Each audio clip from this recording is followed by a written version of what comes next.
Yeah, I mean, 100%. Like everything is multifactorial. Like there's also a Yeah. financial drive. There's always an issue with physicians, practitioners, and time. You know, is it easier to do a C-section versus have this woman going for labor for X amount of hours? Because then that's cutting into your time. And plus, we each have our own biases. We each have our own Yeah. pressures, managemental pressures, hospital pressures, responsibilities, expectations. So it's all like you said, it's multifactorial, and there's no really Yeah. definitive answer. You can't just change one thing and it'll be resolved. You have to change That's like right. the system within itself of maybe the goals. Yeah, there's the quality of care that's also, it's not just, maybe it's not just outcome driven. Maybe we should intervene with some quality of those outcomes. Like for example, in the ICU, yeah, it's great when you have somebody survive a stroke or a heart attack, and now they're ventilator dependent for the rest of their life. They're basically brain dead, but the outcome is they're living, right? Cool, yeah, That's we right. can check that mark, but what about the quality of life? If the Yeah. patient can't communicate, can't move, they're gonna be better in the rest of their lives. The only way they can communicate is with their eyes, and we're not even sure if they're even making any sense with their eyes. You know, you tell That's them to right. blink. If you want this, you blink with that, and it's like, are they there? Are they not there? But hey, you know, their life outcomes They're there, so alive. we can move Their on. heart is beating. Yeah. Yeah. And Nathan, Yeah. And sorry, go ahead. no, go ahead.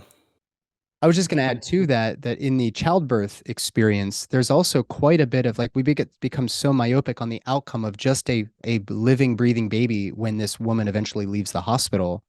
We get so consumed by that single metric that, for anybody out there listening, if you've worked on a labor and delivery unit, how many times do we start putting on a glove and then say, okay, open your legs, hun, we're going to do a check. We're going to just do a little check here. You don't know if that woman has a history of any sort of sexual trauma. You don't know if that person is just like in a fear state. I mean, like there's quite a bit that should happen before you're shoving your hand into someone's vagina, especially if they're saying, no, I don't want that. It's going to hurt or whatever. Like we need to slow this down and remember, this is a human being. We are not here just to guarantee this illusion of a guarantee of a good outcome. We can't guarantee that. But what we are willing to say is, hey, on a physical level, we're going to keep you safe. Healthy mom, healthy baby. We may, inadvertently traumatize you and hurt you in some other ways, mentally, emotionally.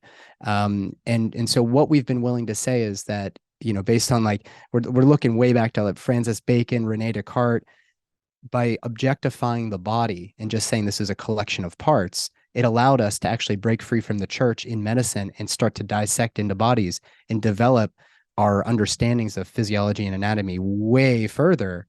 But on the other hand, we've forgotten that there actually is a person here, and sticking your hand in anybody's orifice. Like I wouldn't like somebody just to come over and spread my cheeks and shove their hand in my anus. I wouldn't like that.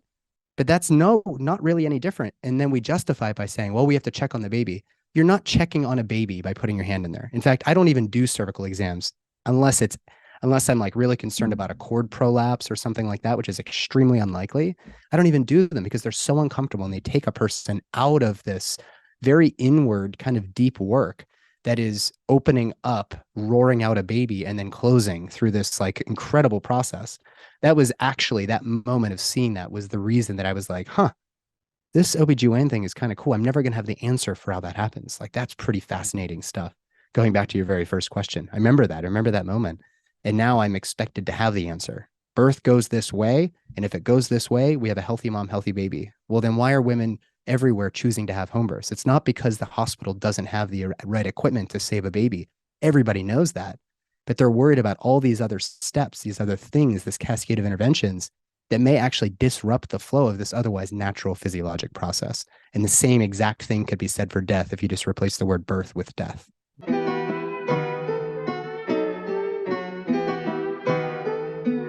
Oh, I gotta go. I've been working, told them please don't hit my phone. I'm in my zone, bruh, just leave me alone. Was on the road, but I swear I'm coming home. Now the drinks on me,